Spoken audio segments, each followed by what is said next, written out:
Welcome to my basement, everybody. This is my basement.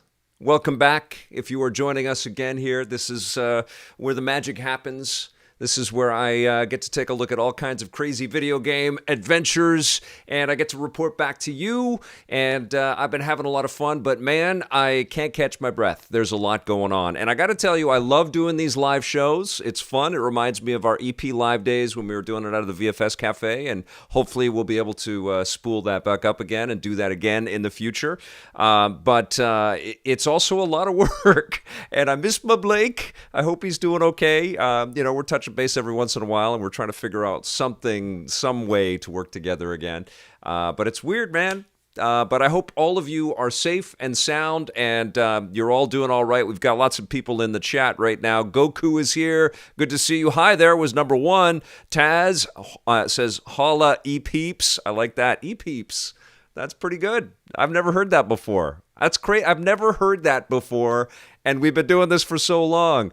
Mario is here. Good to see you. Mike Williams is here. Thank you for joining us. Tyfish is here for a live show. I know how busy you are, so thank you for joining us. PlayStation Player 813 is here. Evil One is here. I like Evil One. I don't believe he's actually evil, or she is actually evil. Jordan Cunningham, hello, Victor Lucas, has all caps on that. I like that. Pathetic Earthling, time for Daily Vic. It's time for a little bit of me chatting with you for a bit. We're going to do some fun things today. We're going to do a little rundown action, so I'm calling it Rundown Light. I've got to work out some kind of graphic transition. I know that. But there's a lot of little things to put together before we go. So get a little rundown light. Then I'm going to talk, I guess it's kind of like my first thoughts review of Yakuza Like a Dragon. I put some hours into it, but I don't think I'm ready to kind of encapsulate the entirety of the experience yet. These things are big games, these Yakuza games. But I've got some thoughts to share with you on that. And then we're going to play an anti-gravity racer called Pacer. And it looks like Wipeout. I'm calling it. I haven't even played this. I haven't even touched it yet. I'm just in the front end menu right here. We'll play some Pacer together, and we will disseminate. All right, and we'll try to shake off all of the brutality that Ghost Runner was for me yesterday. And just a programming note: tomorrow, EP, the Electric Playground, is officially in the next generation, and my plan is to stream for a bunch of hours tomorrow, and we'll just bounce from game to game to game. Okay, so I think we'll probably start around 10 a.m. tomorrow Pacific time, and we'll just check some stuff out. Okay, some improved older titles and some new games that I'm allowed to talk about. I'm also going to have a review for you of new Need for Speed Hot Pursuit Remastered. So tomorrow's going to be a fun day, and hopefully you can join me for some of that. But today, let's get started with our rundown, all right? And so my first story is about our friend Todd Howard, who was recently speaking at Develop Britain, and he had some interesting things to say about Starfield and also The Elder Scrolls 6, basically positing that this is the biggest fidelity leap that Bethesda Game Studios has ever taken, going from engine to engine. They're improving everything, pathfinding and AI and procedural stuff, and he didn't want to reveal too much, but it was a very scintillating quote, and I think it was GameIndustry.biz or something like that. It went all over the place, so it's all over the internet, and I just think it's super exciting. And of course, I was at Bethesda. I've been to Bethesda a bunch of times. We worked on the making of Fallout 3 and the making of Fallout New Vegas, but prior to that, I was there in the transition when we were taking a peek at Oblivion for the Xbox 360 for the first time. Is that right, Oblivion? I get them all confused. I know Skyrim was 5, Oblivion, Morrowind. Yeah, okay. He was showing off, just to me, he sort of said, hey, Vic, come take a look at this. This is between Xbox, the original Xbox, and the Xbox 360, and he said, take a look at this, it's amazing, and it blew my mind. But apparently what we're going to see with the new Bethesda stuff is going to go, it's going to shatter our brains into a million different pieces. You can feel free to gift that lunacy that I just did right there. But I am super fired up for that. Also said that they learned some lessons from the Fallout 76 we can call it a debacle, right? Yes, it was a debacle. I know there's some happy Fallout 76 players out there. Wasn't my cup of tea when I jumped in, and I haven't had time to go back. I don't really have a lot of time to play these persistent games that just go on and on and on. I usually check them out. If they hook me, I stick with them for hours, and I come back and I tell you guys about them. But Fallout 76 did not do that for me, so they learned some lessons there. And the other intriguing thing that they said is that he can't really imagine that the Elder Scrolls 6 will be an Xbox exclusive, even though they are now a Microsoft-owned studio, which is unbelievable, right? And the next story is all about somebody that I greatly admire. I think he's terrific and Sorry, I had an apple. I've got a little piece of apple floating around. We're live, right? What can I do? The next story is about a great actor that's greatly underappreciated in my estimation. His name is Brandon Routh, and he has played Superman once on the big screen in Superman Returns, and then he, of course, was able to reprise the role on the small screen with the Crisis on Infinite Earths CW crossover that he did. I think he was a great Superman in Superman Returns, definitely evoking Christopher Reeve. It was that great, differentiation between his Clark Kent and his Superman, which was the core part of why Christopher Reeve is so perfect in the role and was so perfect in the role. Rest in peace.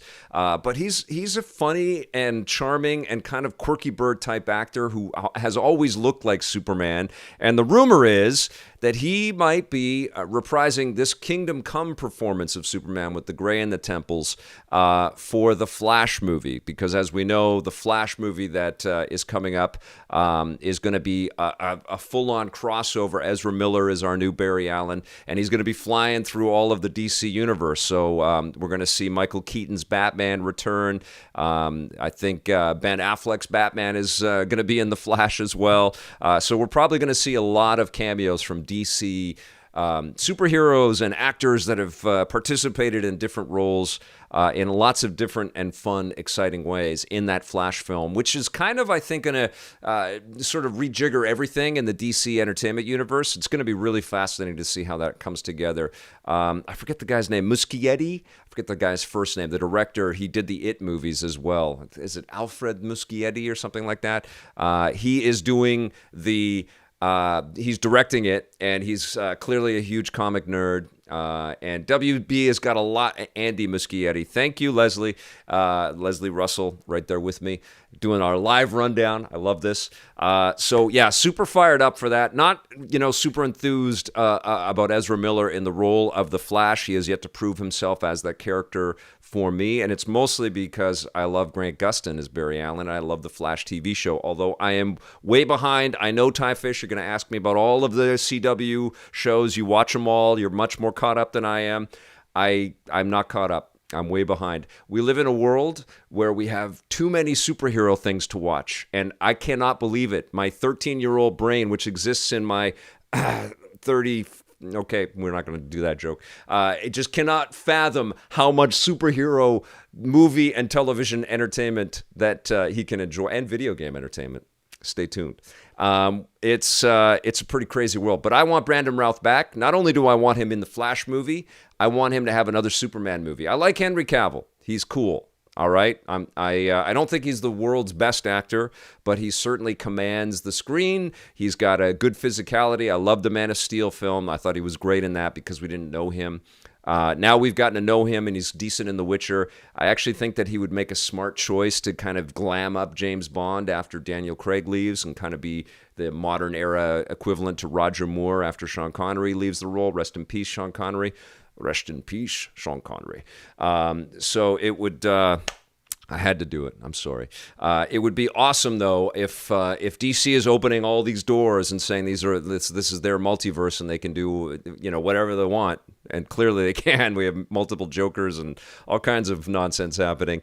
I think it'd be great to give Brandon Routh his own Superman movie. Who's with me? Anybody? Anybody out there with me on that?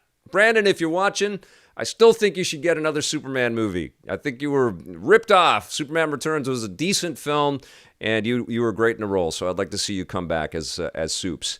And finally, my last story today is let's take a look at this trailer. This is the new NBA 2K21 Next Gen. I've asked for a review code. You guys know I loved NBA 2K21 when I reviewed it on the PS4 Pro, but clearly there is a lot more technology at play, and we've got all kinds of beautiful sort of upgrades to the social hangouts. It's called The City, and it's almost like a new game, which blows my mind, right? This is Visual Concepts kind of flexing and saying, yeah, we could make 2 basketball games in a year. One of them is going to be on unproven brand new technology.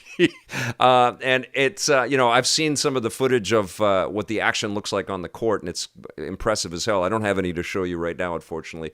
But this is kind of like the, build your character, of course, spend all your in-game money on all kinds of clothing and stuff, and just hang out and socialize and do some working out. But unbelievable amounts of detail and little extras and widgets and stuff. And I found that even in we can already say it, the last gen version of this on PS4 Pro last month, because last month was last gen, or whatever, like 2 months ago when I reviewed it, that there was so many extra beautiful elements to just get lost in and enjoy. They over-deliver. And yes, you can harp on them for the in-game advertisements and all of the sort of ways that they try to goose you for your dough, but they make a lot of game, man. They make a game that's definitely worth all of the sort of upfront cost. And I mean, this isn't the game. This is just the fun little bits of you getting out and meeting people online and goofing around. It's crazy. I mean, they're so bloody talented. So yeah, I will have a full review of the new NBA 2K21, because the one that came out a month ago, that one's dead. Who cares about that one? We're in next gen now, and so I can't wait to see what the next gen version of NBA 2K21 is all about. Let's see, we got any comments in here. Tom Welling will always be my Clark Kent. That's from Ty Fish. I thought he was great. I thought he was great in Smallville. Smallville was a super cool show. Wasn't crazy about the sort of rules that he was never going to wear the Superman outfit, and he spent 10 years in Smallville and he was still trying to be like a high school guy. I think he got into college in the last year. I don't know. It was weird that they didn't shift it and pivot to Metropolis. They even moved to Metropolis, but it was still called Smallville. I guess they had to have the through line. They could have just carried on and watched him become Superman, but I guess the world wasn't ready for superheroes then. But 5 minutes later, Arrow comes out, and then there's a million superhero shows, which is insane. Superman Returns was kind of dull. Blair Farrell, man, that's Debbie Downer. I see it. Yeah. I think what it was that I liked about it, it did make me a little melancholy, because it made me remember Christopher Reeve. I remember being in the theater, and I remember seeing the film and just how much it flashed me back, no pun intended, to seeing Superman the movie for the first time in the theater, and how much time had gone and how much we had lost by not having Christopher Reeve still with us. And it was an emotional thing, and it was also an emotional movie. It dealt with Superman having a family, and I won't spoil it for you if you've never seen Superman Returns, but it's pretty cool. But it's weird that Bryan Singer made it and Kevin Spacey's in it, and I purposefully cut Spacey out of all of the little clips there that I showed you. Yeah. Anyways, we're not going to get into that darkness. I think it's worth watching, and I also think it's worth watching Brandon Routh in Legends of Tomorrow. He's very good as the Atom, and I know that he had a ton of fun reprising the role of Superman, so I hope that happens for him. Okay, I've been a Superman fan since the Christopher Reeve days, but Cavill is the best there's been. Perfect as Clark and the Man of Steel. I don't know if there's much distinction between his Clark and, I mean, he's so... like his face has muscles. It's just like everything about him is just like a muscle, and like he doesn't like blend in, Whereas Christopher Reeve, he'd put the glasses on and he'd kind of sulk and he'd say, "Lois, I was wondering if you'd want to go out and get a hamburger or something. I don't know." He was just that was terrible. I apologize, but he was just such a different person than he was as Superman. And when Cavill puts on those oversized, giant, like Mr. Magoo glasses, it just looks weird, He's good as Superman, though. I watched a show with an evil Superman. It's called The Boys. Yeah, Yeah, Blade Blur, you bring up a good point because we're living in a post The Boys world, right? And The Boys deconstructs all of this stuff and makes us feel like jerks for caring about superhero movies and stuff. I know. And it's so well made. The Boys is incredible. And it's so counterculture and it's like poking all the superhero stuff in the eye. Still, if you ever want to get jazzed about superhero films and see their value and their cultural sort of resonance and why they matter to so many people, just watch the YouTube videos that exist out there of people watching Avengers Endgame reveal moments and just feel the joy and the passion just well within you. And you can go off and do anything after you watch some of that stuff. You know, I think that there's an argument to be made about how powerful and influential and meaningful and vital content like that can be, especially in darker moments and darker times, or honestly in anybody's life and at any time. That's why I've always loved superheroes. Evil One, thank you for the super chat, my friend. That's very kind of you. More side-scrolling superheroes coming soon, Vic. Yeah, I want to get through. I kind of mentioned this a little while ago. I wanted to kind of get through this crazy space. That's why I'm streaming so much right now. I want to be able to check in with you guys, give you some thoughts on all of these things that are coming my way right now. I've got a TV coming pretty soon. That's going to be, and I'll tell you guys all about it. But it's sort of to, get the most out of the new machines. So, I won't go into it until I get it. But there's a lot of stuff. I mean, it's the holidays, right? So everything's coming out. Yesterday I did a little Mario Kart live review with my daughter, which was a total blast to do, and I'm so proud of her. She did an amazing job, and that was live. So, I'm trying to get to the content, play it so I actually know what I'm talking about, and then talk with you guys about it and sort of grapple with this period. And then, yes, I want to be a little bit more structured with the other types of content that I have been able to do this year. And side-scrolling superheroes is one of my favorite things I've ever done. I love that feature, and there's a lot more side-scrolling superheroes to dive into, so it will come back. I think likely by either the end of this month if I've sort of caught up on stuff, or next month for sure. Comment from, but thank you for asking. Comment from Jordan Cunningham. Dean Cain is my favorite Superman growing up. That was the Lois and Clark guy, right? I didn't really watch that too much. It's an LG TV that's coming my way. Sam I am 111. And Portal Player guessed it. Yes. Pathetic Earthling. I think most people's favorites are the ones that they grew up with. Pathetic Earthling, talking about Superman. We opened the discussion on Superman, which is all cool. That is a Vectrex. I bought at a former department store in Canada called Eaton's. And this is a console. This is an all-in-one console that actually accepts cartridges. I've just got it running the pack-in Mindstorm, and it loops until the ship dies, and it just sort of... But I like the sparkle of it, and I like that it gets some use. It also creates a weird buzz, and it's fooled me into thinking that some of my other consoles are buzzing, and I walk up and what's buzzing? And it's this thing. I forgot to turn it off. But I've had it since the 80s. It still works, and it's a self-enclosed unit. It has vector graphics in it, which were a big thing in the 80s. I don't know why. Why Sam I am 111 or Abby Jameson? One of you will know why.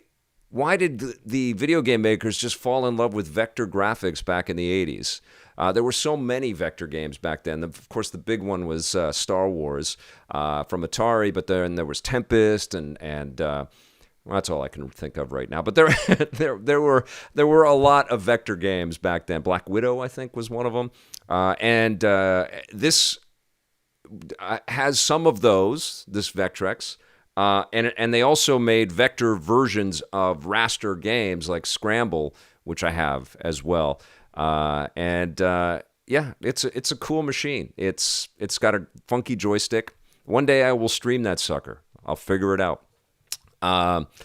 Let's see. You think the new Tyler Hoechlin can hold up as Superman? Seems kind of small on screen. This is from Mr. Brockarock. I liked him on the CW stuff on Supergirl. I really like Supergirl. That was a really surprising show for me because It could have not worked very easily, but I think it really did work. And Melissa Benoist, I think is how you pronounce her last name, she's terrific in the role. And they've done some really smart crossovers, but some really great characters have sort of interwoven in there. John Cryer as Lex Luthor, terrific. Great special effects for a TV budget as well. And every time I've watched an episode of Supergirl, I'm like, yeah, this is really damn cool. I can't wait till my kid grows up a little bit and she can check in on that. I've shown her one or two episodes of The Flash, and she quite enjoyed that as well. Flash is still my favorite out of the Arrowverse shows. There's this sort of glow and this charm that kind of reminds me of Superman the movie and Smallville when it was at its best. There's an optimism.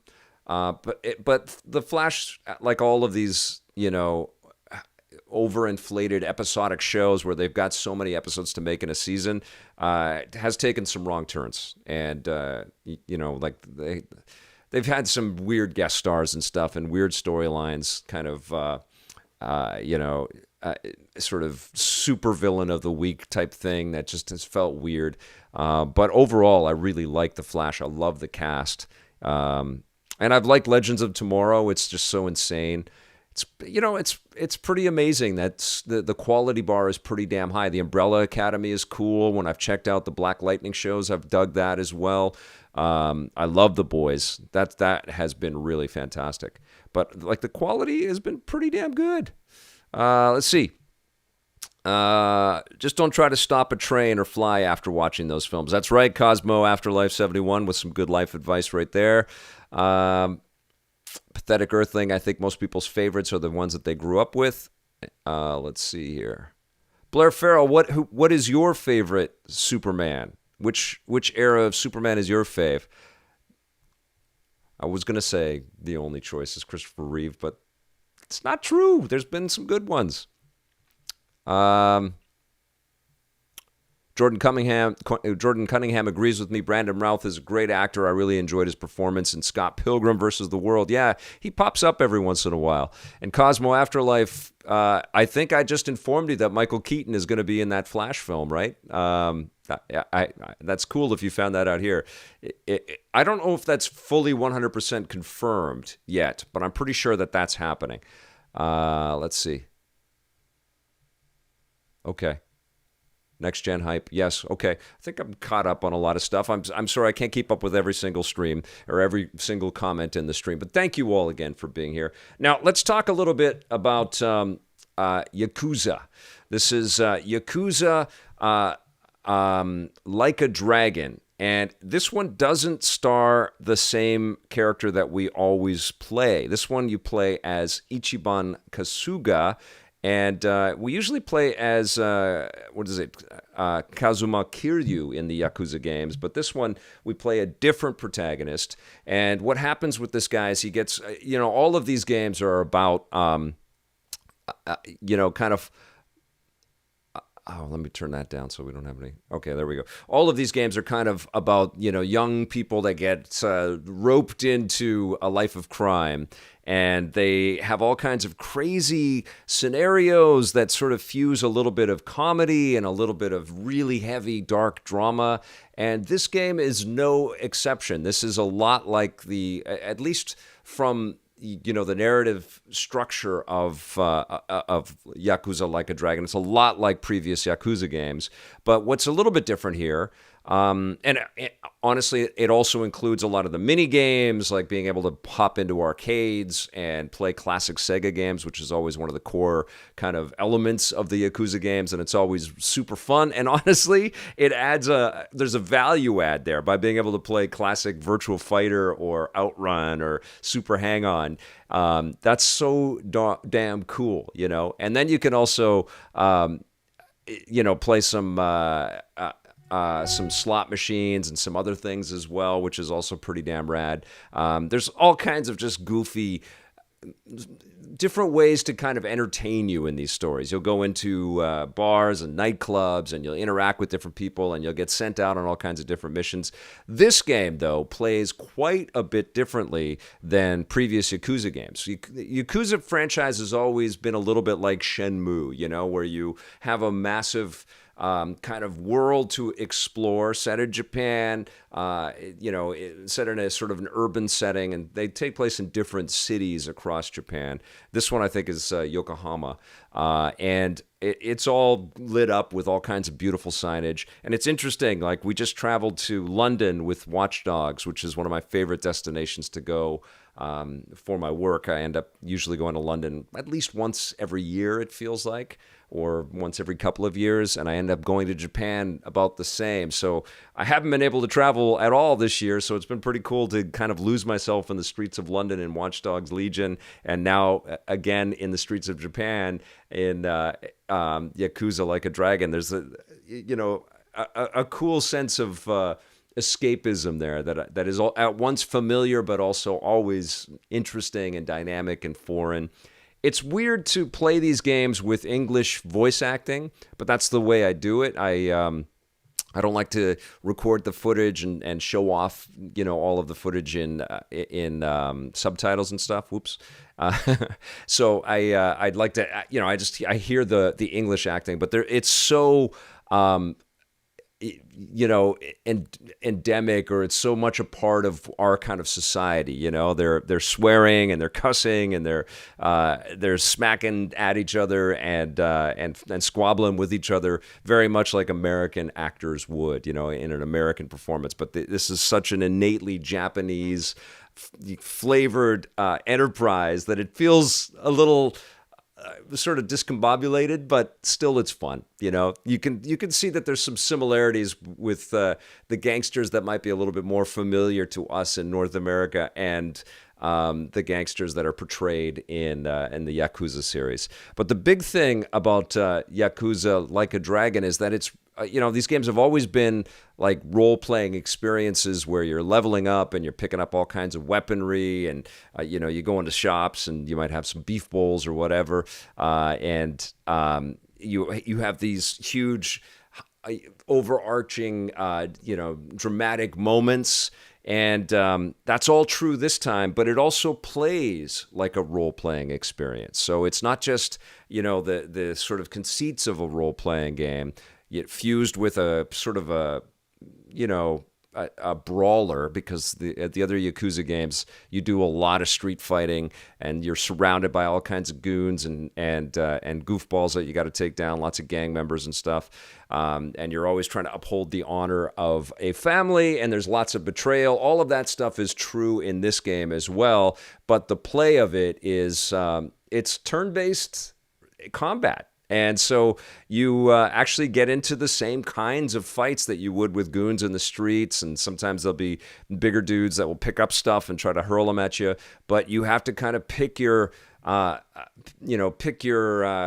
attacks, and you scroll through menus, and you've got items and stuff that you can kind of scroll through, and you can choose to play with a slower kind of fighting mechanic, or you can kind of have it at standard speed. But it's this weird fusion of like a turn-based kind of choice, and then there's some real-time action, and you have the ability to block some shots, and you've got special maneuvers and stuff that you can pull off. So very familiar to anybody that's been playing JRPGs for a long time.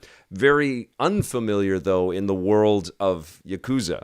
And I think that adds a nice coat of paint to this game. It differentiates it from the other titles, and we're up to, I think, 6 in the main game, 6 or 7 in the main game. So there's a lot of these Yakuza experiences, which honestly start to blur and overlap a little bit for me.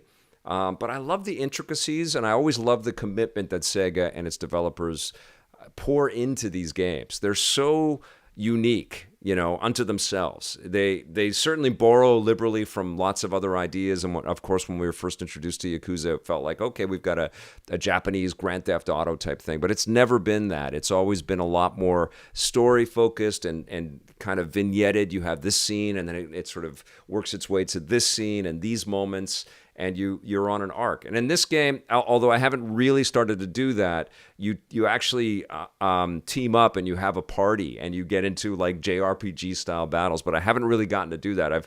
There's been a lot of allusions to that, a lot of moments where characters are kind of connecting the dots to Ichiban's obsession with video games. He references that video games really influenced him, and he's got a sort of a moral center. And in fact, one of the big things that happens in the story, it's revealed in the trailer, is that he he decides to take one for the team, and he goes to prison, and he's in prison for 18 years for something that he didn't do, and then he comes out, and he's kind of he has to rebuild his life. That's also a big part of the Yakuza franchise, is the building from the ground up and the rebuilding from the ground up, and dealing with some pretty heavy setbacks, and that's true in this game as well. And you're also always wondering who you can really trust and who you should ally with. So I've got more to play, but I have been digging it. I like this franchise overall. I did get stuck in a corner when I was in a fight, though, which felt a little bit strange and sort of out of context for what I know about the Yakuza games, which have been, even though they're kind of messy and they throw a bunch of characters on screen and it just gets insane and over the top, there's been some solidity to the combat mechanics, and you've been able to kind of get out of sticky situations. In this one, I was confined in this crawl space inside of a building in a downtown area, and I couldn't get out of it because I was cycling through menus, and the enemies kept taking their turn to attack me. I was surrounded by these guys, and it was pissing me off. I'm like, come on, I want to walk out of there, but you can't. You're kind of stuck in the turn-based animation sort of structure of the game. But that only happened once, and I've got more to play. But yeah, I think it's pretty damn cool. I can't talk about any of the Series X elements of the game yet, but I will. Not tomorrow. I think I will soon. But it's one of the big new games that's out for Xbox Series X, as well as Xbox One, PlayStation 4, and PC. I think that if you are a hyper fan of the Yakuza franchise, this is going to feel completely different, and that's a good thing. I don't know if I can fully outright endorse it. I've got a little bit more to play, and I can't give it a score yet, but I have been enjoying it. I think it's pretty damn cool. So there are some thoughts on Yakuza Like a Dragon. We'll take another quick look at the end of this little video clip here, where we get to see Ichiban with his shirt off, and this is him teaming up with some of the people. And then, of course, what happens in this franchise is all kinds of violence. It always leads to mega violence. Lots of gunfights and lots of gruesome stuff. But then there's also, insane comedy and just over the top kind of pieces too, which is honestly one of the most charming things about this franchise. You just don't know, what the game is going to serve up next, which is pretty damn cool. I'm a fan. All right, you guys, let's play a little anti-gravity racing. Let's play a little bit of Pacer. Does that sound all right? Mr. Brockarock, you think, talking about Tyler Hoechlin. And yes, we don't want to be flying and trying to stop any trains or anything like that. Okay, let's jump into picture-in-picture mode. Bam. We're going to pop that into, there we go. This is Pacer. I don't know who made it. I got it, so they just sent me the code, and I've been meaning to check this out because I'm a big fan of Wipeout, and I like anti-gravity racing games in general. Let's see how this plays. I've heard good things, actually, but I haven't actually played this. Let's do it. Let me know how the audio is on everything, okay? Here we go. We'll just jump into a quick race just to see how it feels. So we have to earn some dough before we can unlock those. Here we go.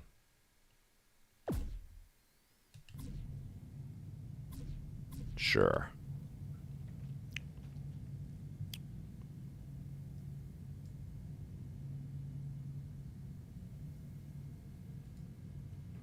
All right, here we go.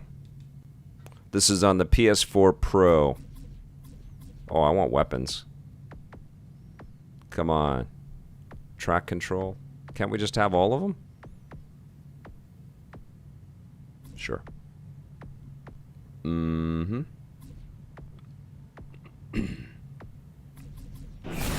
Let's do it.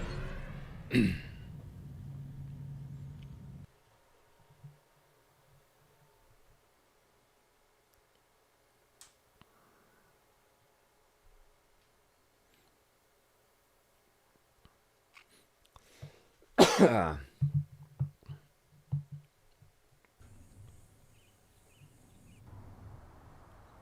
that sound okay?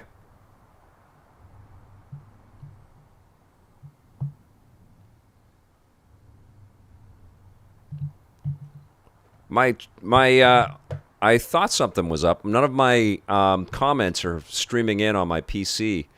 One sec. I'm just gonna go to the channel. 1 second here.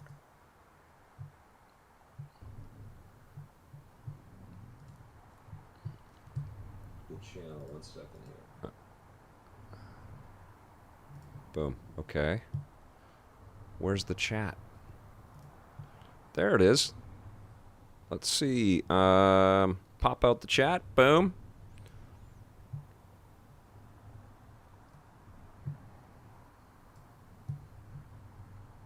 Oh, you guys were talking about Yakuza, Kiwami 1 and 2. Yes, great starting points. Absolutely.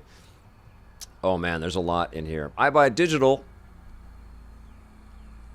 That is awesome, man. Thank you so much. I needed a break from the dog and pony show. Okay, cool. Okay, let's do a little race. I'm just readjusting this screen here so I can see everything.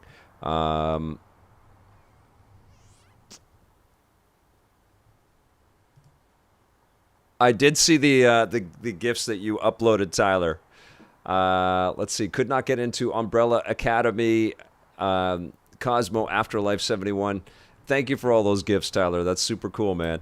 I remember my roommate had the ancient Japanese Yakuza with a laptop next to him because he couldn't speak Japanese. Oh, hilarious. That's awesome. Samayam 111, Yakuza, Ishin, and Dead Souls are spin-offs too. Interesting.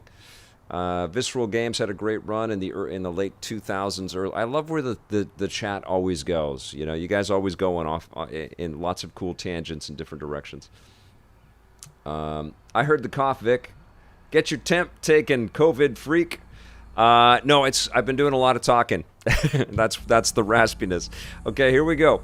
Let's jump in. Boom. I'm just going to take a little bit of water here, actually. 3, 2, 1, go. Very Wipeout. Oh my god, this is totally Wipeout.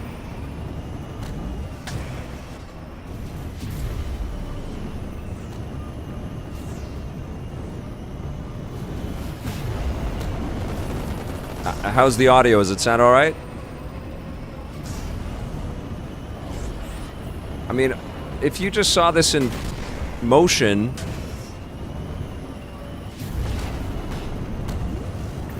like I'm sure a lot of people have just jumped on the stream right now. You're thinking I'm playing Wipeout right now. I'm not. I'm playing a game called Pacer. That's okay. There hasn't been a Wipeout in a little while.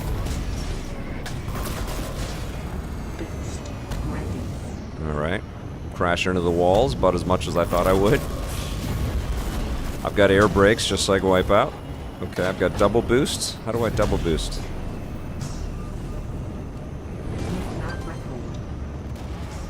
New lap record.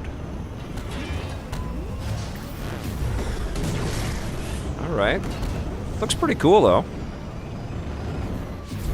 Man, I hope there's a Wipeout on PlayStation 5.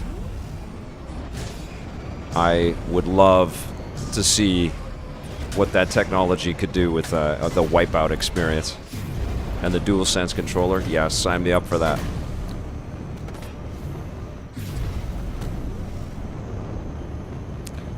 The icons for the weapons are pretty lame.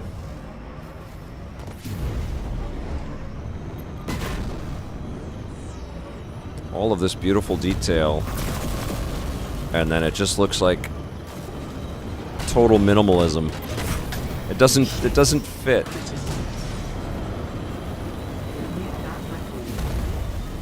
Like they should have had some kind of holographic projector thing or something like that there. Alright. The weapon effects are pretty cool though. Gotcha.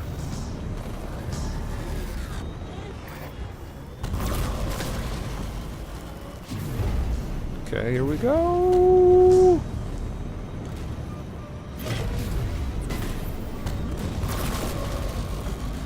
I seem to have just got the same shield low.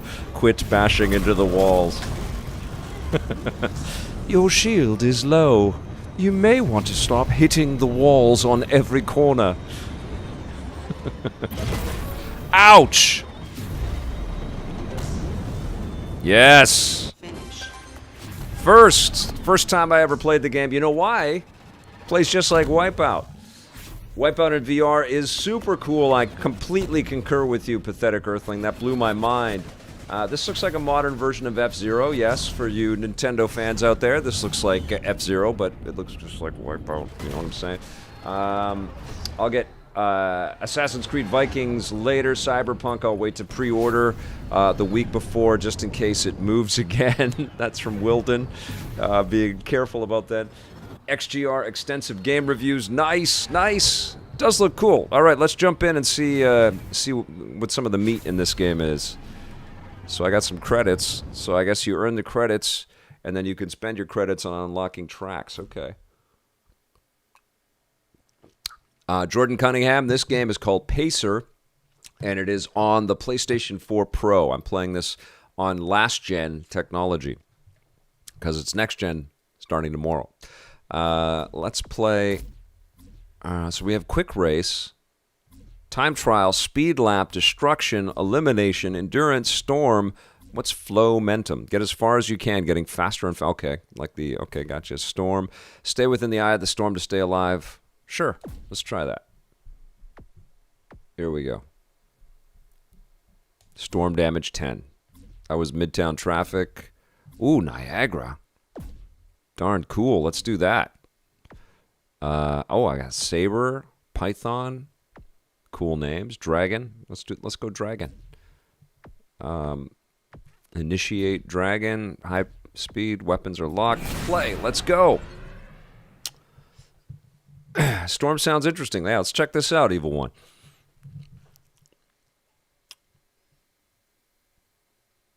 Uh, 77 EZA is having none of the next-gen nonsense and says, bah, humbug, PC for life.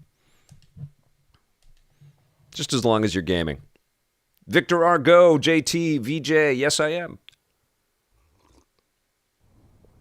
Alpha Cat, that's what I did. I reached out to LG and I asked if they had a TV that they could send me so I could check out all of the stuff. So I'll be talking about the TV as well as part of my sort of overall look at the PlayStation 5 and the Xbox Series X when that arrives.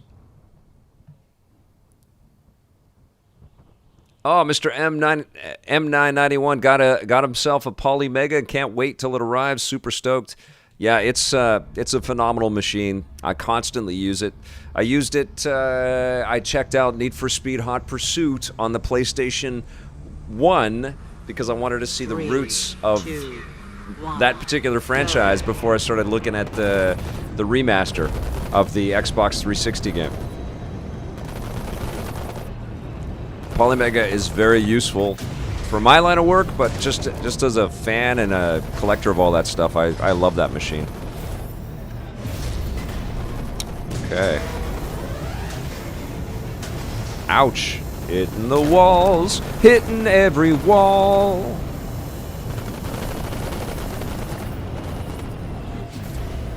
Okay, here we go.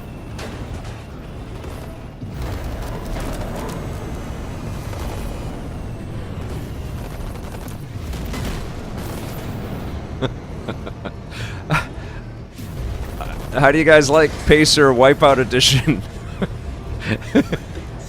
This is there couldn't be more Wipeout. I mean,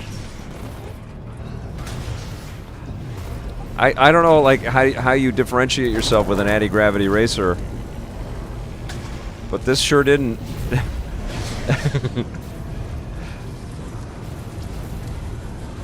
The storm is I don't know.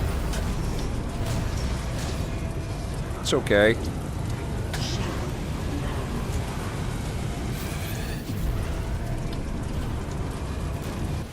can sure hear the storm. I guess the audio balance is okay. Oh, fifth. Okay, I looked away. Audio balance is okay.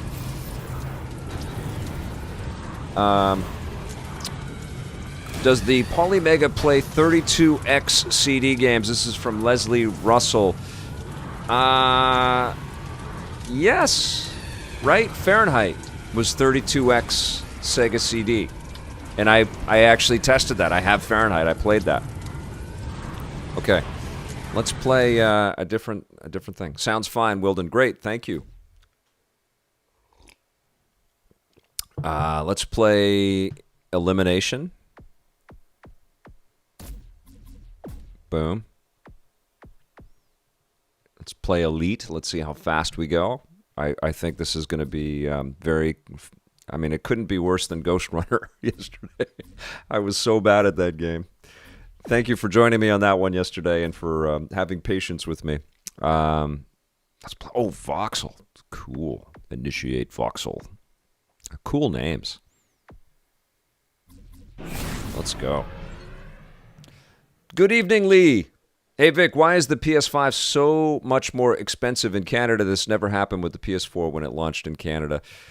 I don't know, my friend. That was Ramrod. I think the price comparisons are moving targets, and the one thing about Canada is we generally get shortchanged on quotas. And if there is a lack of inventory in general, I remember this happened with the PlayStation 1. A lot of Canadian pre-orders were canceled at the last minute, and there were very few games available, and because there was no downloading stuff back then, and very few controllers and stuff. We actually drove down to Bellingham, Washington, to pick up a controller so that we could play multiplayer Battle Arena Toshinden with the PlayStation 1. But I've seen this happen again and again. If there are shortages with launch systems, as often is with new technology, Canada gets orders chopped, and it also, I think, the decimal point floats a little bit, and the zeros kind of float a little bit. But it's hard to know what the exchange rate's going to be in advance too, right? So, ooh, we're going faster now. Oh my goodness. Okay, here we go. Can't talk. Hanging on for dear life. Oh my God! Do I look like Roger Moore in Moonraker? I shouldn't do that. Alright, here we go. Let's go! Wow! Jeez. You know what I'm good at? Hitting the walls. Look at that. Look at this. You can call that move the wall scrape. Oh my lord, yes! 10th! Woo! Last place. Las Vegas is here. PS3 was like $650 here. I think I'm not quite ready for Elite. I don't know. You guys be the judge. Yeah. Thanks, Vic. Huge fan of yours since the early EP days. I'm 40. Awesome. Just a little bit older than me. Okay, let's play Destruction. That sounds fun, but we're not going to go Elite. We're going to go F3000. I love you, F3000. Okay. We're going to go Niagara. Here we go. Vic, I'm still angry that the PS5 can't run PS1 to PS3 games. Me too. It's insane.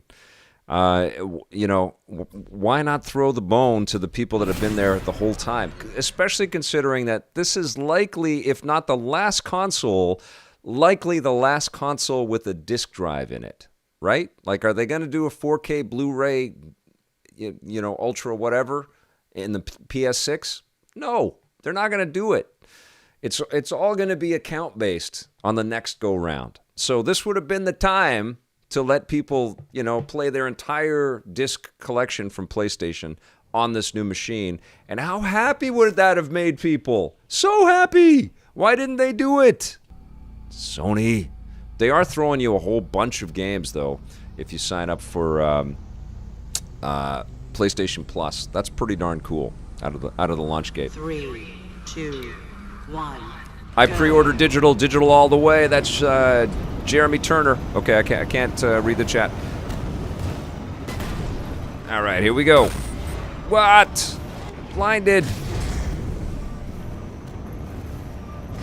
Oh, this is cool. You're actually racing behind Niagara Falls. How awesome is that? I'm being a bit flippant about how much this looks like Wipeout. But truthfully, it looks a lot like Wipeout. I would like to sink into this game. I love anti-gravity racers. And this looks very competent. Like there's a tremendous amount of love in this. Okay. I like that.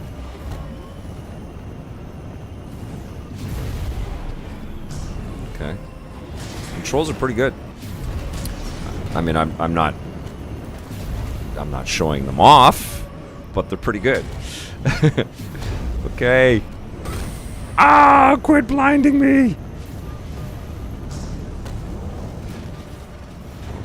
Okay. All right. Oh, we're supposed to eliminate. I have no weapons. I keep running over those very vague... Okay, now this has got to be something, right? What is this? Nothing. What does that do? I don't know what, like...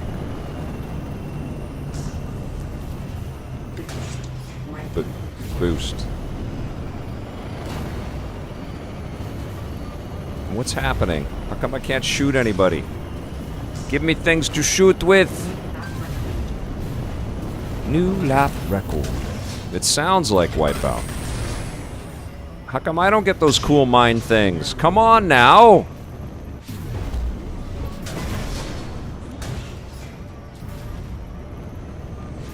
I have 0 kills.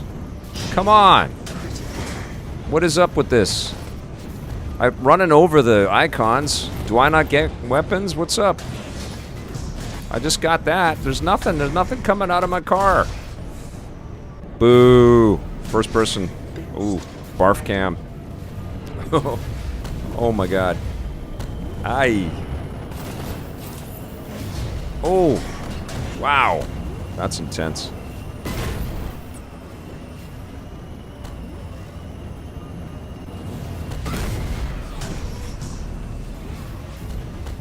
All right.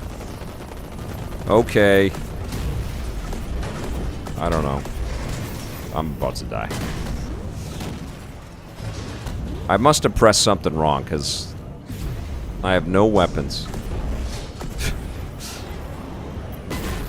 I'm in 6th place, though. Okay, I've got my boost and my shield.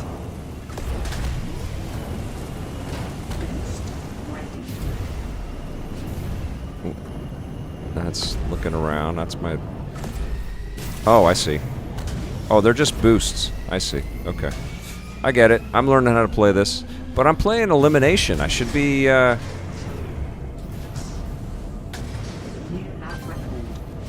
Okay. Oh, get out of... There we go. Phew. Is it just mines? Do I just have defensive weaponry? Alright. Okay.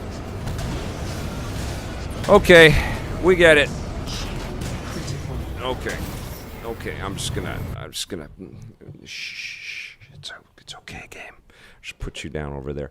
Okay, so that was Pacer for the PlayStation 4 Pro. Not the best showcase. I'll try to play a little bit more of that in the coming days, and yeah, once we have hovered into next gen, maybe I'll go back to this. But definitely, if you're a Wipeout fanatic and you've been craving more Wipeout-ness, you might want to check out Pacer. But listen, that's going to be it for the show today. I'm going to be back tomorrow, I think 10 a.m., but please watch my Twitter, Victor_Lucas. I'm going to be looking at next-gen stuff tomorrow. So we're going to be setting up a console and just going from game to game. I got to figure out what I can show and what I can't show, and we'll just do some playing. Does that sound all right? We'll do some playing, we'll do some talking, and I'll have some a review for you guys on the new Need for Speed Hot Pursuit Remastered.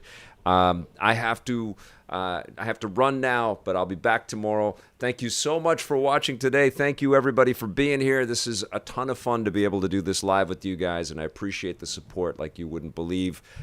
We will see you soon, and until then, I want you guys to play forever, okay?